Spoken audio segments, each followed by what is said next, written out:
ہے یا لکڑی کا؟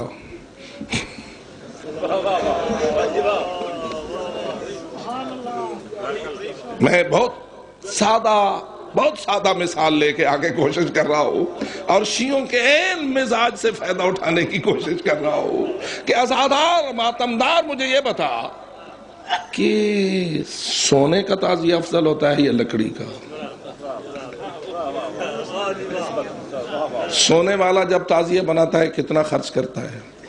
لکڑی والا جب تعزیہ بناتا ہے وہ کتنا خرچ کرتا ہے؟ اس کا 1 کروڑ خرچ ہوا، اس کا 1 لاکھ بھی خرچ نہیں ہوا، تو کروڑ والے کو افضل تو ہونا چاہیے نہیں؟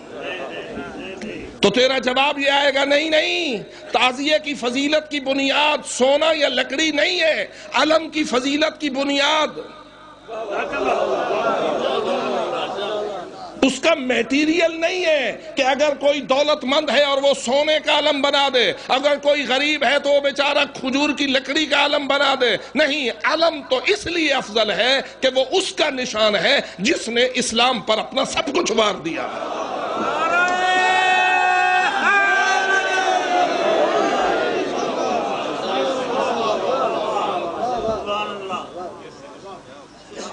اور اگر تو کہے جس کا علم 1000 فٹ اونچا ہے وہ افضل ہے، جس کا بیچارہ 3 فٹ کا ہے وہ افضل نہیں ہے. اور تجھے اتنا بھی سمجھ نہ آئے کہ اونچا رہے اپنا علم کا اصلی مقصد کیا ہے.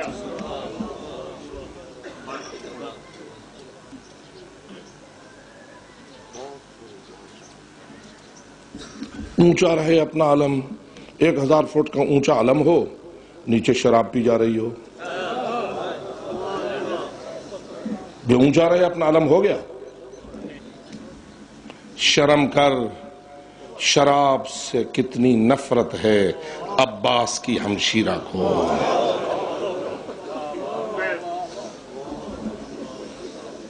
اور کتنا دکھی ہے سید سجاد کا قلب نازنین.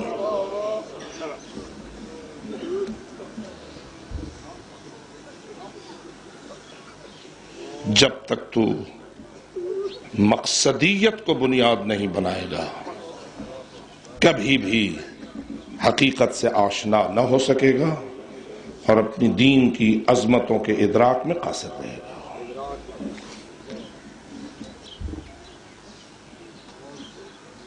بس شیطان کیوں شیطان بنا؟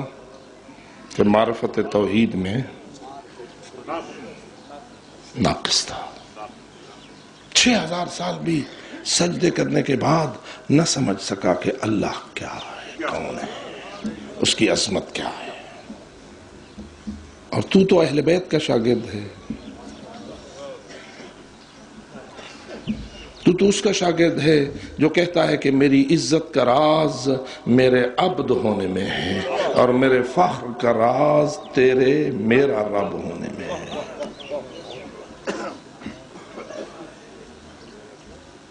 لیکن مجھے اس امر کا اندیشہ ہے کچھ عرصے کے بعد علی ولی کی اس مناجات کے بھی منکر پیدا ہو جائیں گے اور کہیں گے یہ بناوٹی جملہ ہے، یہ حقیقی ہے ہی نہیں. اور شاید تھوڑے دنوں بعد اشہد ان محمدن کے بعد عبدہ کہنا ہی چھوڑ دیں.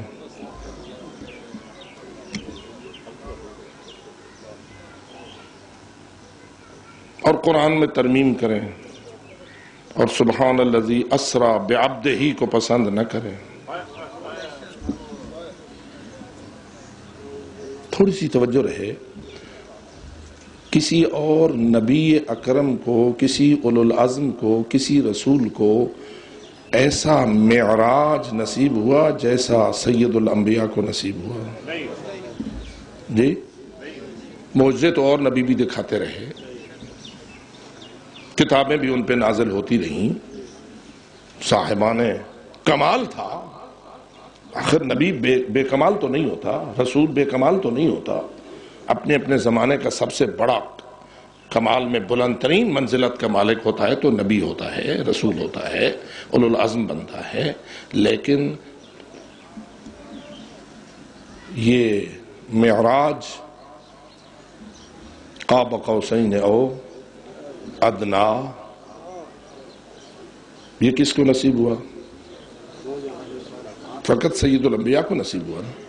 ہاں، لیکن کبھی تو نے پڑھا کہ جب معراج کا دو مقامات پہ قرآن اشارہ کرتا ہے تو ایک مقام پہ کہتا ہے سبحان الذی اسری بعبدہ، اور وہاں کہتا ہے اوحا الی عبدہ۔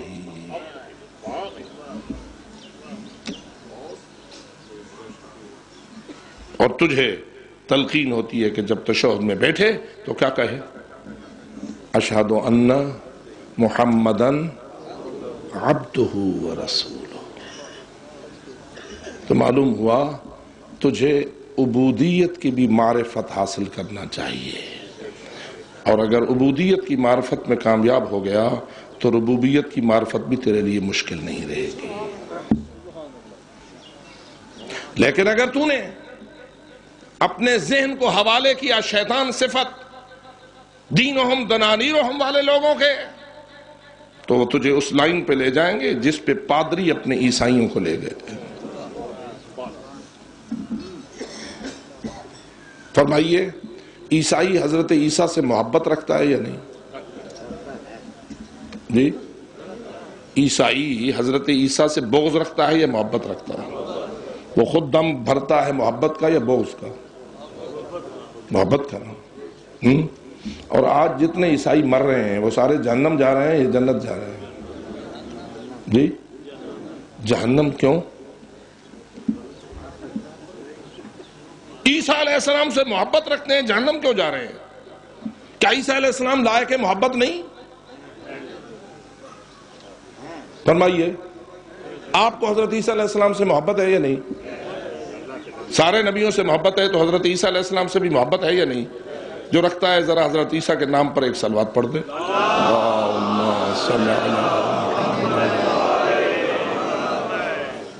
وہ حضرت عیسیٰ سے محبت رکھتے ہیں تو جہنم کیوں جائیں گے؟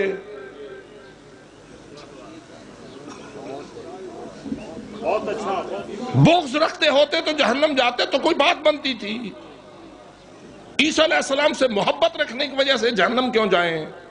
تو تیرا جواب یہی ہوگا، محبت غلط ہو گئی۔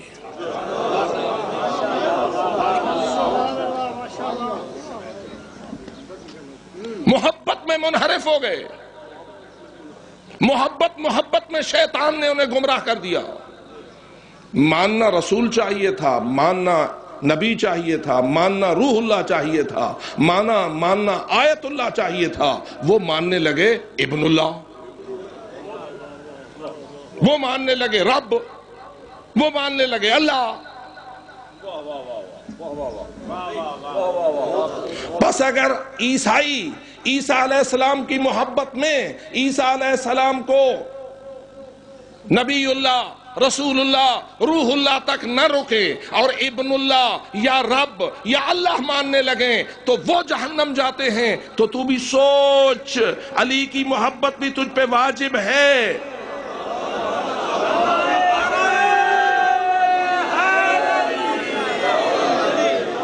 محبت علی کے بغیر جنت حرام ہے، محبت آل محمد کے بغیر کوئی چارہ نہیں ہے۔ رسول اکرم کی حدیث اپنے مقام پر برحق ہے اور سچ ہے کہ اگر کوئی حضرت نوح جتنی عمر پائے، ہر رات عبادت میں گزاری ہو، ہر دن روزے سے گزارا ہو، ہر سال پیدل حج کیا ہو، کوہ احد جتنا سونا اللہ کے نام پہ بانٹ دیا ہو، صفا و مروہ کے درمیان بے جرم و خطا مارا گیا ہو، ان لم یوالک یا علی لم یشم رائحۃ الجنہ، اے علی اگر ایسے شخص کے دل میں تیری ولایت نہیں ہے تو جنت کی خوشبو کا بھی حقدار نہیں ہے۔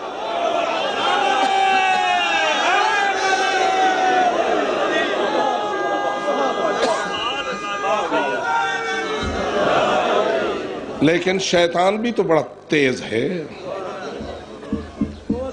اس نے بھی تو ٹھیکہ لیا ہوا ہے کہ میں بھی اب چھوڑوں گا تو نہیں، میں بھی اپنی پوری کوشش کروں گا، میں بھی تو صراط مستقیم پہ اپنی پکٹ لگائے ہوئے ہوں۔